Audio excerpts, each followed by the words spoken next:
नमस्कार मित्रांनो, तारिणी या मालिकेच्या आजच्या भागामध्ये आपण पाहणार आहोत की आता येथे जे पण केदार असतो तो खूपच या ठिकाणी टेन्शनमध्ये असतो, कारण की तारिणी अद्याप तिथे आलेली नसते. तारिणी कुठे गेली आहे असा त्याला प्रश्न पडतो आणि त्यांचे सर्व टीम मेंबर पण तिथे आलेले असतात, कारण की तारिणी आज ध्वजारोहण करायचा होता तरी पण ती या वेळेत का पोहोचली नाही असं त्यांना वाटायला लागतं. त्यानंतर केदार आता टेक्नोला विचारतो, टेक्नो तारिणीचं लास्ट लोकेशन काय आहे ते एकदा चेक कर, तुला माहित आहे का असं तो विचारायला लागतो. टेक्नो म्हणतो की तुम्हाला तर माहीतच आहे त्या ठिकाणचं लोकेशन ट्रेस करणं कसं आहे ते. त्यानंतर आता ते सर्वजण तिथे खूपच टेन्शनमध्ये असतात की आता तारिणीला काय होईल. मात्र त्यातल्या त्यात ते म्हणतात की तारिणीला काय होणार नाही, कारण की ते आपले बॉस आहेत. मात्र केदार सांगतो की या काही दिवसापूर्वी तारिणीवर हल्ला झाला आहे, कारण की तारिणीला आता खूप या ठिकाणी तारिणीचं जे पण राहणं आहे ते मुश्किल आहे असं ते बोलत असतात. त्यानंतर मात्र सर्वांना समजलेलं असतं की आता तारिणीवर हल्ला काही दिवसापूर्वी झालेला असतो, मात्र तो हल्ला झाला हे फक्त केदारलाच माहीत असतो. मात्र तेवढ्यात त्या ठिकाणी तारिणी आलेली असते. तारिणी आल्यानंतर त्या तिथे बजमलेल्या लहान मुलांबरोबर ती म्हणते की कसा तुमचा ध्वजारोहणाची तयारी झालेली आहे का असं हे सर्व काही विचारायला लागतात. आता केदार तारिणीला बघतो आणि केदार तारिणीला विचारतो की तू एवढा वेळ का कुठं होतीस असं विचारायला लागतो. तारिणी म्हणते की माझी मैत्रीण भेटली होती, तिलाच मी भेटण्यासाठी बोलत बसलो आणि किती टाइम गेला हे आम्हाला समजलं सुद्धा नाही असं तारिणी बोलत असते. मात्र केदार म्हणतो की ध्वजारोहणच्या दिवशी तू असं मैत्रिणीला भेटेल आणि बोलशील असं तर मला वाटत नाही. मात्र तारिणी म्हणते की तारिणी आता तिथून काही न सांगता तिथे निघून जात असते. मात्र आता केदारला पूर्णपणे डाऊट असतो की तारिणी कुठल्या तरी काहीतरी कामामध्ये आलेली असते. मात्र आता तारिणी सोबतच इथे डॉक्टर कामात सुद्धा आलेले असतात. तारिणी म्हणते की डॉक्टर कामातवर असं आपल्याला डाऊट घेणं शक्य नाही, कारण की ते ध्वजारोहणला इथे आलेले आहेत आणि ते आल्यानंतर आता आपल्याला त्यांच्यासोबत ध्वजारोहण करावंच लागेल असं आता तारिणीला वाटायला लागतं. त्यानंतर केदारला सर्व गोष्टी ते आता समजलेल्या असतात. केदार डॉक्टर कामातला म्हणतो की ध्वजारोहण तुम्हाला हार्दिक स्वागत आहे ध्वजारोहणचं असं तो बोलत असतो आणि त्यांना हात जोडून म्हणतो की चला आता आपण ध्वजारोहणाची तयारी करू. आणि सर्वजण आता तिथे तारिणीच्या लहान मुलांना पण सांगत असते की चला आता आपल्याला ध्वजारोहण करायचं आहे. आणि डॉक्टर कामातच्या हातच्या आता ध्वजारोहण करण्यासाठी ते दोघे सुरुवात करण्याची तयारी करत असतात. त्यानंतर आता इकडे पद्मिनी आणि चेतना एकमेकांशी बोलत असतात. चेतना म्हणते की पद्मिनी काकू, तुम्ही त्या दिवशी तारिणीचा वाढदिवस होता तर घरी लवकरात आलात हे मला खूप चांगलं वाटलं. त्यानंतर पद्मिनी म्हणते की तुला कितीदा सांगितलं त्या तारिणीची बाजू घेत जाऊ नको, तरी पण तुला सातत्यानं त्या तारिणीची बाजू घ्यावी लागते आणि तुला माहित नाही ते तारिणी किती खडूस मुलगी आहे. ते एक दिवस तू पस्तावशील त्या तारिणीला असं गोड गोड बोलू असं ते वाटत असतं. त्यानंतर आता वरून जे पण कौशिकी येत असते, वरून आल्यानंतर आता कौशिकी म्हणते की काय झालेलं आहे. त्यानंतर पद्मिनी म्हणते की काय व्हायचं बाकी आहे. ती सातत्याने तारिणी बाहेर भटकत असते. आज पण ती बाहेर भटकायला गेलेली आहे आणि हिला इथे पालकाची भाजी ही चेतनाला इथे निवडावं लागत आहे. किती मोठी भाजी ती कवरपासून निवडत आहे आणि तिला कामाचा खूप कंटाळ असं पद्मिनी बोलत असते. मात्र कौशिकी वरून येत असताना ती म्हणते की पद्मिनी काकू, आज देशाला स्वातंत्र्य भेटलेलं आहे, आज काय सुट्टीचा दिवस नाही. आज देशाला स्वातंत्र्य भेटल्यानंतर जे पण हुतात्मे आपल्या देशासाठी बलिदान गेलेले आहे त्या सर्वांना बलिदानाचं स्मरण देण्यासाठी आजचा दिवस आहे असं ते बोलत असतात. आणि आजचा दिवस हा तुम्ही सुद्धा मानला पाहिजे असं आता कौशिकी तिथे बोलत असते. आणि आज काय सुट्टीचा दिवस नाही असं कौशिकी त्यांना सांगत असते. मात्र इकडे आता डॉक्टर कामातच्या हस्ते ध्वजारोहण करण्यासाठी सुरुवात झालेली असते. त्यानंतर आता तारिणी म्हणते की डॉक्टर कामात हा मान तुमचा आहे, तुम्ही जा आणि ध्वजाला आता इथे ध्वजा फडकवण्याचा हाती घ्या असं ते बोलत असतात. डॉक्टर कामात जातो आणि आता ते ध्वजा फडकवणार त्या ठिकाणी ती दोरी ओढण्याचा प्रयत्न करत असतो. मात्र ती दोरी त्यांच्याकडून ओढल्या जात नाही. तारिणी जाते आणि त्याच्या बाजूची दोरी ओढते. त्यानंतर लगेच आता ध्वज इथे फडकायला लागतो आणि त्यानंतर आता सर्वजण एक सुराने जनगणमन गातात आणि ते गायल्यानंतर आता सर्वजण डॉक्टर कामात सर्व मुलांना म्हणतात की मुलांनो, मी तुमच्यासाठी खाऊ आणला आहे, चला तर खाऊ या असं ते बोलत असतात. आणि त्यानंतर ते मुलांना घेऊन आता एका खोलीमध्ये जात असतात. मात्र तेवढ्यात तिथे आता टेक्नो येतो. टेक्नो आल्यानंतर आता केदार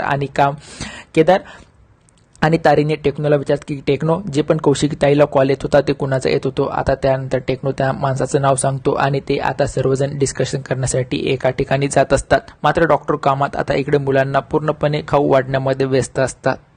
त्यानंतर आता इकडे डॉक्टर कामातच्या लक्षात आलेलं असतं की कारण की केदार आणि तारिणी अद्यापही इथं आलेले नाहीत. त्यानंतर डॉक्टर कामात त्यांना विचारतो नित्यानंदला की ते कुठे आहेत आणि कसं काय आलेले नाही. त्यानंतर नित्यानंद म्हणतो की मी बघतो जाऊन. त्यानंतर ते डॉक्टर कामात त्यांना सांगतो की नाही तुम्ही इथं त्या मुलांना हे जे काय आहे ते फराळ वाटा, मी त्यांना जाऊन घेऊन येतो असं ते बोलत असतात. मात्र आता इकडे केदार आणि तारिणी टेक्नो जे बोलत असतात की जे जयवंत श्रीवास्तव आहे त्यांना तो यूपीचा ॲड्रेस आहे आणि त्यांना कौशिकी सातत्याने कॉल करून बोलत आहे. आता त्यांना वाटतं की हे कोण, हा माणूस तोच आहे का, नाहीतर हा कुठला तरी दुसराच व्यक्ती आहे असं त्यांना वाटत असतो. टेक्नो म्हणतो की ज्या दिवशी युवराजची सुटका झाली त्या दिवशी पण आता कौशिकीला याच व्यक्तीने कॉल केलेला आहे असं त्यांना वाटायला लागतं. आणि त्यानंतर तो म्हणतो की खरंच यांच्याबाबत काहीतरी ना काहीतरी तर्क असायला पाहिजे. तेवढ्या तिथे डॉक्टर कामात येतात आणि त्यांना आवाज द्यायला लागतात. मात्र डॉक्टर कामात आल्यानंतर त्यांना ते सर्वजण खूपच आश्चर्यचकित होतात की डॉक्टर कामात इथे कशासाठी आलेले आहेत. त्यानंतर डॉक्टर कामात म्हणतो की मी इथून जाऊ का, तुम्ही काय महत्त्वाचं बोलत आहेत का. त्यानंतर आता केदार म्हणतो की नाही नाही, आम्ही काय महत्त्वाचं बोलत नाहीत, या तुम्ही, आम्ही फक्त मुलांनी कशा पद्धतीने डेकोरेशन केलं आहे यावर चर्चा करत होतो. मात्र हे सर्व करत असताना तो म्हणतो की चला ठीक आहे, मुलांना तर खूपच चांगलंच हे केलेलं आहे असं बोलत असतात. आणि त्यानंतर म्हणतात की तुम्ही, डॉक्टर कामतला म्हणतात तुम्ही आले आणि इथे खूपच मोठं भाग्य झालं, कारण की तुमच्या आल्याने खूपच आनंद आम्हाला झाला असं ते बोलत असतात. त्यानंतर डॉक्टर कामत म्हणतात की चला चला आता जास्त वेळ वाया घालू नका, मुलांची भाषणं पण आपल्याला ऐकायची आहेत. आणि त्यानंतर आता ते डॉक्टर कामत त्यांना घेऊन जाण्याचा प्रयत्न करत असतात. डॉक्टर कामत गेल्यानंतर आता तारिणी म्हणते की यांचा काही त्यांच्याशी संबंध असेल का, आणि यांची पण आता कॉल हिस्ट्री आपल्याला चेक करून तू काढून ठेव असं टेक्नोला आता तारिणीचा ऑर्डर असतो. त्यानंतर मात्र डॉक्टर कामत त्यांना घेऊन पुन्हा एकदा आवाज देतो की अरे तुम्हाला यायचं आहे की नाही असं तो विचारत असतो. त्यानंतर आता सर्वजण डॉक्टर कामतच्या मागे तिथे गेलेले असतात.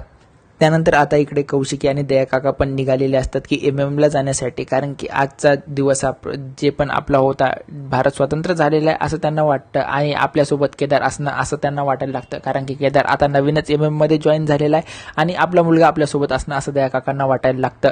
दया काका म्हणतात की जाऊ द्या, ठीक आहे, तो अनाथ आश्रमात गेला, तो खूप चांगली गोष्ट आहे असं ते बोलत असतात. मात्र दया काकांचा मुद्दा आता इकडे युवराजवर येतो आणि कौशिकीला म्हणतात की हे बघ कौशिकी, तुला तर माहित आहे आजपर्यंत त्या मुलाने कधी 15 ऑगस्ट 26 जानेवारीला लवकर उठून काहीतरी चांगले कामं केलेत का, कुठेतरी तो गेला आहे का, नुसतं दिवसभर घरामध्ये पडून असतो आणि त्याला या दिवसाचं महत्त्व कधी कळेल असं ते दया काका आता कौशिकीला विचारायला लागतात. कौशिकी म्हणते की दया काका तुम्ही कुठलेही टेन्शन घेऊ नका, कारण की तो या वर्षी नाही आला तर पुढच्या वर्षी अवश्य येईल, कारण की त्याला जेव्हा महत्त्व कळेल तेव्हा तो नक्कीच हे करेल, तुम्ही स्वतःला त्रास नका करून घेऊ असं दया काकांना ती समजावून सांगत असते. मात्र दया काका आता तिचं काही पण ऐकत नसतात आणि ते फार युवराजवर चिडलेले असतात असं ते सांगत असतात.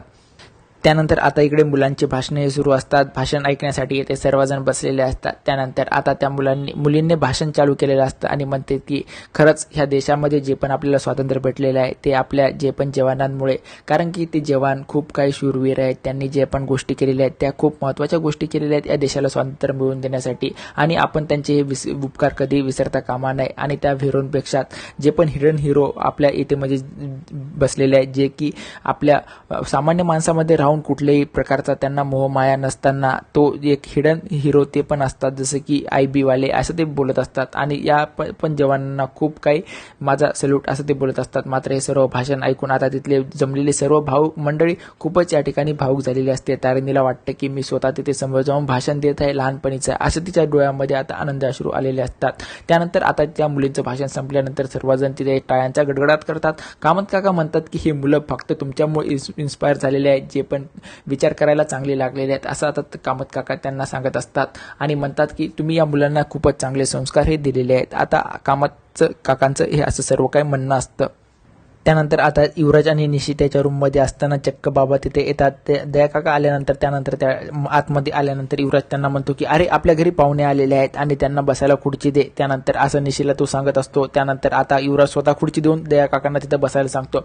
त्यानंतर निशी म्हणते की युवराज तू काय पागल पिगल झाला का, हे तर आपले वडील आहेत. त्यानंतर युवराज म्हणतो की हां किती दिवसानंतर आपल्या रूममध्ये आलेले आहेत, कधी येतात का. निशी म्हणते नाही, मग इतक्या दिवसानंतर आपल्या रूममध्ये आले म्हणजे ते आपले पाहुणेच ना असं बोलत असतो. आणि म्हणतो की आता तुम्ही इथं बसून घ्या, मला माहित आहे आज तुम्ही कशासाठी आलाय. निशी म्हणते आज 15 ऑगस्ट आहे त्यानिमित्तानं का. युवराज म्हणतो की हो त्यानिमित्तानं मला इथे ते लेक्चर देण्यासाठी आलेले आहे. आणि म्हणतात की देशाला स्वातंत्र्य होऊन 79 वर्ष पूर्ण झालेले आहेत आणि तुला जन्मून 29 वर्ष पूर्ण झालेली आहेत, तरी तू काय केलं आहेस आजपर्यंत, काही केलं नाही, माझ्या तुकड्यावर तू जगत आलेला आहे असं ते सांगत असतात. कुठली तरी गोष्ट तू चांगली केलेली आहे का, मला वाटलं MM मध्ये जाऊन करशील काय, तिथं पण तू काही केलं नाही असं युवराज आता दया काकांची ऍक्टिंग करून तो बोलत असतो. आणि म्हणतो की आजपर्यंत तुला काही तुझा जगून काही फायदा नाही. त्यानंतर असं बोलत असताना दया काका जोरात युवराजवर ओरडतात की युवराज म्हणतो की नका तुम्ही ओरडू नका, कारण की तुम्हाला स्वतःला त्रास होईल तुमच्या ओरडण्याचा, तुमच्या नावचं मी ओरडत आहे ना असं तो सांगत असतो. आणि खुर्चीवर बसून म्हणतो की हे बघा तुम्हाला हेच सांगायचं आहे ना की मी किती नालायक आहे, बेवकूफ आहे आणि युवराज आणि तारिणी किती चांगले आहेत हेच तुम्हाला सांगायचं आहे ना दरवर्षीप्रमाणे, आता तुम्ही तेच मला सांगत आहेत भाषण असं तो बोलत असतो. मात्र हे सर्व करत असताना आता दया काका खूपच युवराजवर चिडलेले असतात, कारण की आपण जन्माला घातलेली ही अशी मुलं आपल्यासमोरच अशा पद्धतीचे नाटकं करत आहेत असं आता दयाकाकांना वाटायला लागतं. त्यानंतर मात्र इकडे त्या मुलीने जे पण भाषण दिलेले असतात ते म्हणते की हे बघा, आपले जे पण सिक्रेट एजंट आहेत त्यांच्यासाठी पूर्णपणे आपण त्यांचा अभिमान बाळगलाच पाहिजे, कारण की हे सिक्रेट एजंट आताच्या काळामध्ये नसून शिवाजी महाराजांच्या काळामध्ये सुद्धा होते. बहिर्जी नाईक हे पण शिवाजी महाराजांचे सिक्रेट एजंटच होते. आणि आता कसं जे पण आपण ऑनलाईन पद्धतीने इकडे तिकडली माहिती ट्रान्सफर करतो, कारण की इकडला तिकडला डेटा आपण माहिती करतो. मात्र पहिल्या काळात असं करत नव्हते, कारण की हातवारे आणि इशारे करून ते सर्व काही माहिती ट्रान्सफर करत होते असं ती मुलगी आता त्या सर्वांना सांगत असते. मात्र त्या मुलीचं एवढं धाडशी कर्तृत्व आणि नेतृत्व पाहून तिथे त्यांना खूपच अभिमान वाटायला लागतो, की कारण की आपण घडवलेली मुलं अशा पद्धतीने जगत आहेत हे आता ते त्यांना वाटायला लागतं. आणि कामातो या मुलांवर खूपच खुश झालेला असतो, कारण की एवढं काय जबरदस्त भाषण त्या मुलांनी दिलेलं आहे हे त्या पाहून त्यांना खूपच येथे आनंद झालेला असतो. त्यानंतर मात्र आता इकडे दयाकाका खूपच भावूक झालेले असतात आणि युवराजला म्हणतात की युवराज, हाताची बोटं जसे सारखेच असतात, पाचही बोटं, तसेच माझ्यासाठी तू आणि केदार काय दोन्ही सारखेच आहेत. मात्र तुला असाच भेदभाव तू स्वतः करत आहेस असं ते बोलत असतात. कारण की तुला काय वाटतं का मी तुझ्यावर काही जबाबदारी सोपवू शकत नाही? मला जर तू एक गोष्टीची गॅरंटी देत असेल की कारण की इथून पूर्ण जी पण चूक होईल तू ती कबूल करत आणि तू या प्रत्येक गोष्टी चांगलीच करशील असं मला जर तू हे जर शब्द दिला तर मी तुझ्यावर येणाऱ्या काळामध्ये खूप मोठी जबाबदारी सोपवेल असं ते बोलत असतात. त्यानंतर युवराज म्हणतो की तुम्ही जबाबदारी देऊन तर बघा, माझ्यावर विश्वास ठेवून तर बघा, नाही जर पूर्ण दाखवले तर असं तो युवराज आता बोलत असतो. मात्र दयाकाका आता त्याला म्हणतात की 15 ऑगस्टच्या तुला खूप साऱ्या माझ्याकडून शुभेच्छा. आणि आता दयाकाका तिथून निघून जात असतात, कारण की आता दयाकाका जाता जाता युवराजला म्हटले असते की तुला आता मी खूप चांगलं काम म्हणजे एक मोठी जबाबदारी तुझ्यावर सोपवणार आहे. आता ती जबाबदारी कुठली देणार आहेत दयाकाका हे अद्यापही दयाकाकांनी युवराजला सांगितलेलं नसतं. त्यानंतर मात्र इकडे त्या मुलीचं काही भाषण अद्यापही संपलेलं नसतं, कारण की त्या मुलीनं खूपच जोरदार भाषण केलेलं असतं. कारण की ते म्हणते जे पण सिक्रेट एजंट असेल, जे की अजित डोवाल झालं, पाकिस्तानमध्ये जाऊन 4 वर्षे राहून त्यांनी जी पण भारतासाठी कामगिरी केलेली आहे, अशा लोकांचा अभिमान आपल्या देशाला सातत्यानं असायलाच पाहिजे. कारण की अशा लोकांमुळेच आज आपला देश असा काही टिकून आहे असं ते बोलत असतात. आणि ती मुलगी म्हणते की आता मोठं होऊन मी पण सुद्धा अशाच गोष्टी करणार आहेत आणि ही गोष्ट सिक्रेट असू द्या, कारण की हे सिक्रेट एजंट कोणालाही न दाखवता आपल्या परिवाराचा त्याग करून हे गोष्ट करत असतात, कारण की यांना कुठल्याही गोष्टीचा मोहमाया हा नसतो असं ते बोलत असतात. आणि त्यानंतर एवढं बोलून त्या पोरीचं भाषण संपलेलं असतं. मात्र तारिणी आता खूपच भावूक झालेली असते. तारिणी त्या मुलीला जाऊन मिठी मारते. मात्र आता इकडे कामत काका निघण्याच्या तयारीत असतात आणि कामत काका म्हणतात की आजचा कार्यक्रम खूपच जबरदस्त झालेला आहे. आणि तारिणीला विचारतात, का ग तारिणी, तू त्या मुलीचं भाषण ऐकून खूपच भावूक झालेली होती? तारिणी म्हणते की नाही तसं काही नाही, मात्र या मुलांचं कोणीही इथं नाही, तरी पण ते मुलं आपल्या देशाचा भाग हो पाहता आणि आपल्या देशाला अशा पद्धतीचा जे पण संभाषण करत आहेत हे खूपच चांगल्या पद्धतीचं आहे असं तारिणीला वाटायला लागतं. त्यानंतर केदार आता इकडे डॉक्टर कामातला म्हणतो की आजची पिढी बघा ना किती पुढे गेलेली आहे, आपण या पिढीला नाव बोट ठेवत असतो. तारिणी म्हणते की आमच्या काळात तर अशी पिढी आमची नव्हतीच असं ते बोलत असते. आणि आजची पिढी बघा ना किती पुढे गेलेली आहे, किती आपल्या देशाबद्दल अभिमान बाळगत आहे असं ते बोलत असतात. त्यानंतर डॉक्टर कामात म्हणतो की त्यांचा तर सर्वात, मात्र मला तुमच्या सर्वांचा अभिमान खूप इथे वाटायला लागतो, कारण की तुम्ही ज्या पद्धतीचं या मुलांना ट्रीट केलेलं आहे ते खूपच अभिमानास्पद आहे असं ते बोलत असतात. आणि डॉक्टर कामात म्हणतात की आता मला जायला हवं, हा प्रोग्राम खूपच भारी झालेला आहे असं ते बोलत असतात. आणि डॉक्टर कामात आता डॉक्टरला तिथे गाडी ड्रायव्हरला काढायला लावतात आणि आता ते निघून गेलेले असतात. मात्र तेवढ्यात डॉक्टर कामात निघून गेल्यानंतर टेक्नो तिथे आलेला असतो. त्यानंतर टेक्नो म्हणतात की मी डॉक्टर कामाची पूर्ण लिस्ट काढलेली आहे, हा माणूस स्वतःसाठी काही जगतो की नाही यांच्या लिस्टमध्ये सर्व काही आता पेशंटचे आणि डॉक्टरचे नंबर मला कॉल लिस्टमध्ये भेटलेले आहेत असं टेक्नो त्यांना सांगतो. आणि म्हणतो की जे पण कौशिकीला कॉल आलेला असतो तो कॉल जेव्हा पण ऑन झालेला आहे तेव्हा कॉलवर प्रयत्न करण्यात आलेला आहे, मात्र त्या कॉलची हिस्ट्री मी काढायची प्रयत्न केला होता, ते मोबाईल सातत्याने स्विच ऑफ होता असं ते बोलत असतात. मात्र त्या कॉलची लिस्ट काढल्यानंतर मी IMI नंबर चेक केल्यानंतर मला शेखर सरांचा ते कॉल आहे असं समजलेलं आहे. म्हणजे तो सिम कार्ड शेखरच्या नावावर रजिस्टर आहे असं तो सांगत असतो.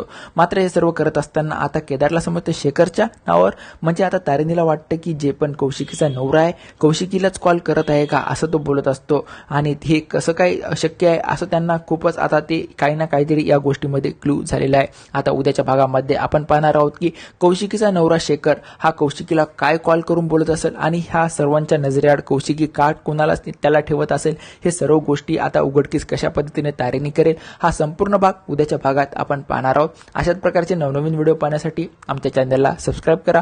व्हिडिओ आवडल्यास व्हिडिओला लाईक आणि शेअर जरूर करा.